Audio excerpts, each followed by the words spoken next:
Nós estamos aqui na URGS conversando com a professora Patrícia Pranck, ela que é titular na cadeira de hematologia no curso de farmácia e vai nos falar um pouco sobre a primeira bioimpressora do estado que está aqui neste laboratório. Professora, que novidade é essa e quais são os objetivos de se trabalhar na área da pesquisa e na efetivação dessas ações com a bioimpressora? Na realidade, nosso laboratório, aqui no Instituto de Pesquisa com Células-Tronco, nós já trabalhamos nessa área, né, de células-tronco, de engenharia de tecidos e medicina regenerativa há bastante tempo, há mais do que uma década. Mas, assim, a ideia é o quê? Como o próprio nome diz, engenharia de tecidos, né? Tentarmos reconstruir um tecido que sofreu uma lesão. Existem várias tecnologias para isso. Na realidade, não podemos dizer assim, elencar que existe uma melhor que a outra. São várias tecnologias, todas importantes, dependendo do qual é o tecido que a gente vai querer reconstruir.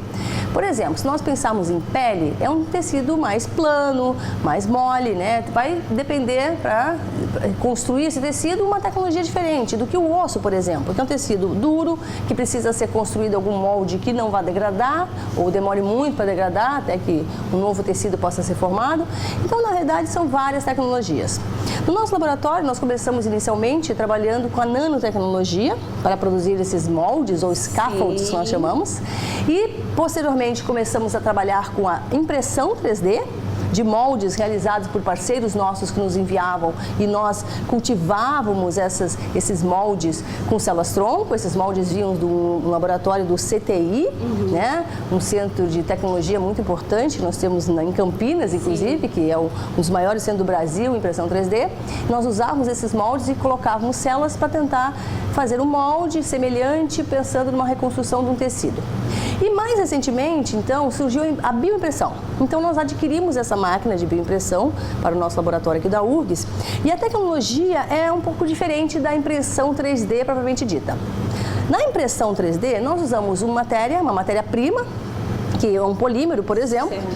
E esse polímero, né, por exemplo, se você quer reconstruir um osso, você vai precisar de um polímero que construa aquele scaffold ou aquele molde que ele vai ter uma taxa de degradação lenta ou que nem precisa ser degradado, porque o osso é uma estrutura dura que você pode permanecer ele ali desde que seja biocompatível. Mas, por exemplo, para um tecido diferente como uma pele, você não pode ter uma estrutura dura, você precisa ter uma estrutura diferente. Então, dependendo do que você quer, você tem que mudar um pouco a tecnologia. E a bioimpressão, ele tem o mesmo princípio da impressão 3D, é também uma impressão 3D, porém com a diferença que você pode imprimir com células junto. Então, à medida que você vai fazendo o molde, você já vai inserindo as células, que podem ser células-tronco ou podem ser outros tipos de células também. Então, essa é a diferença da bioimpressão para a impressão tradicional. Podemos dizer assim, ó, de uma forma bem simples de entender, a impressão tradicional, a impressão 3D tradicional, ela visa construir um edifício, porque todo o nosso tecido é formado por vários níveis de células, vários níveis, né? Então, como se fossem vários andares de um edifício. Então, você construiu, né, aquele andaime, digamos assim, né, para substituir um tecido. Na bioimpressão, você já constrói esse edifício com as pessoas dentro, com as células dentro, com a vida ali dentro. Então, isso tem uma série de vantagens, porque você já está adquirindo, né, um material com a própria célula daquele local. E também a outra vantagem, que a gente pode construir tecidos mais macios, por exemplo, para outros tipos de tecidos que talvez a impressão tradicional não consiga. Então, tem uma maleabilidade muito grande na escolha da matéria-prima que nós possamos colocar nessa bioimpressora. Daí, o que é possível dizer, então, que já se produz um conteúdo, um material, uma peça com as características da pessoa que possivelmente utilizaria aquela parte ou da pele para um enxerto ou mesmo um tecido ósseo, enfim, como tu disseste. Futuramente a ideia é essa. Obviamente nós adquirimos essa bioimpressora faz um mês, né? Nós estamos na fase de testes em animais de laboratório ainda, né? Mas a ideia é exatamente essa. Se no futuro nós descobrirmos como construir, por exemplo, esse molde, né, ideal para substituir uma pele, que vai ser o primeiro material bioimpresso que nós vamos fazer aqui, se pode pensar então que se pode no futuro usar as próprias células do próprio paciente. Então, a gente sabe como fazer aquele molde, um paciente necessita daquelas células, por exemplo, então a gente retira as células daquele paciente e faz junto com a impressão.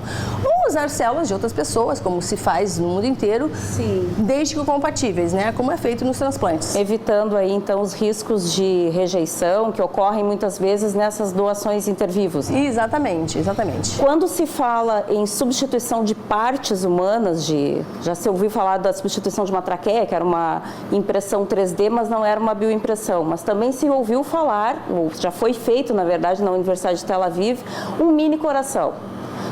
Dá para chegar até isso, professor? Esperamos que sim, né? Não sei se eu vou estar viva para ver, mas nós esperamos que no futuro se possa sim construir um coração bioimpresso, né? Um outro órgão bioimpresso, quem sabe com as células da própria pessoa que vai utilizar. Esse seria o nosso sonho, né?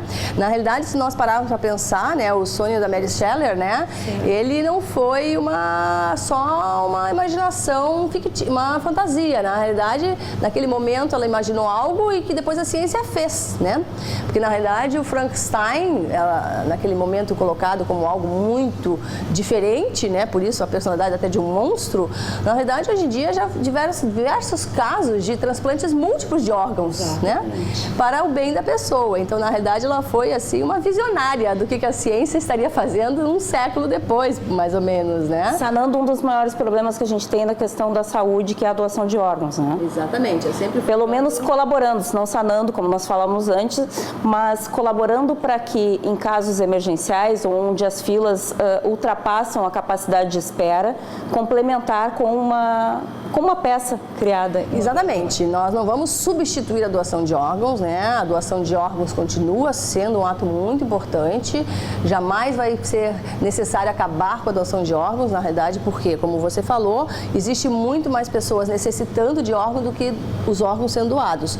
O que se espera é que isso venha complementar, várias outras técnicas possam vir a complementar essa necessidade, e quanto mais nós tivermos esses órgãos, sejam doados ou sejam produzidos em laboratório disponíveis, mais pessoas vão poder ser beneficiadas, e não só naquelas doações que nós fazemos atualmente. Vão surgir outras necessidades que hoje não se faz por falta de órgãos. E talvez estruturas, tecidos mais simples, né, que não se pensa em usar um órgão doado, já que ele é tão raro, mas tecidos mais simples ou pequenas lesões que possam ser feitas assim. Por exemplo, uma lesão de pele, né? Hoje em dia um paciente queimado, muitas vezes ele faz o autoenxerto, ele retira a pele dele mesmo para colocar no local. Talvez essas técnicas de produção de pele artificial, que vai ser natural depois, porque nós queremos que ela substitua o tecido natural, não vai ser um produto anormal naquele paciente. A nossa ideia é que ele se integre ao tecido, e se integrando ao tecido passa a ser um tecido natural. Certo. Então, se nós conseguirmos de fato construir, por exemplo, numa bioimpressão em grande escala, um tecido que possa ser uma pele, talvez ele nem precise mais tirar a pele saudável dele para colocá-lo no local, se for uma coisa tão mais fácil nós inserirmos já aquele produto produzido no laboratório. Então, a gente não vai acabar com a doação de órgãos, isso é fundamental que continue, a gente só quer aumentar a possibilidade, aumentar a demanda para muitas mais pessoas poderem se beneficiar. Porque o que nós queremos, qual é o nosso sonho realmente, né? Que toda pessoa que tivesse um órgão lesado, que tivesse, muitas vezes ainda tem que remover um tecido que foi atingido por um problema, um tumor, por exemplo, então, devido ao tratamento do câncer, a pessoa teve que remover um pedaço do tecido, fica com aquela sequela, que isso possa ser reposto por essas tecnologias. Seja impressão 3D, seja bioimpressão, seja nanotecnologia, sejam várias outras técnicas, são todas muito importantes, sempre associadas com a boa ação nossa, né, de doação de órgãos também. Professora, a gente vive um momento traumático aí no que diz respeito ao incentivo às pesquisas. Qual é a sua análise a respeito disso, no que diz respeito especificamente aos incentivos, tanto financeiros como a consciência da importância da pesquisa para o desenvolvimento da sociedade de uma forma geral? Não temos dúvida da importância para toda a sociedade da ciência e da pesquisa. Isso, a própria sociedade já tem essa consciência, né, de que tudo que a gente faz, toda tecnologia nova, isso veio de uma pesquisa, né, de muito tempo no laboratório, e que um país só avança graças à sua ciência e tecnologia. Um país só se torna independente com as suas patentes, com a sua capacidade de produção. Essa crise que na realidade já está instalada há uns 4 anos no nosso país, a pesquisa já vem sofrendo corte há uns 4 anos atrás, pelo menos, né? Nós sentimos no laboratório essa diminuição de verbas disponíveis para pesquisa já há bastante tempo, mas nós estamos na esperança que isso vai passar logo, né? Que o país possa voltar a crescer e que justamente a pesquisa possa voltar a crescer também. Com certeza isso vai acontecer. acontecer. E que possa ser reconhecida como uma ferramenta de inclusão e de avanço, né, dentro da sociedade. Com certeza. A ciência está sempre para o bem da sociedade, a ciência existe para o bem da sociedade, né? Esse é o nosso foco como cientista, senão nenhum cientista seria tão animado com a sua pesquisa por frente a todos os obstáculos que nós enfrentamos, e não é nem só crise também, é o excesso de burocracia, às vezes para comprar um reagente, uma importação que demora meses, enquanto que quem trabalha no exterior, como eu já trabalhei, outros pesquisadores trabalharam, a facilidade de disponibilização de materiais lá, isso com certeza atrasa muitas pesquisas no Brasil. Sim. Também, né? Então são vários fatores que muitas vezes atrasam o nosso desenvolvimento científico aqui.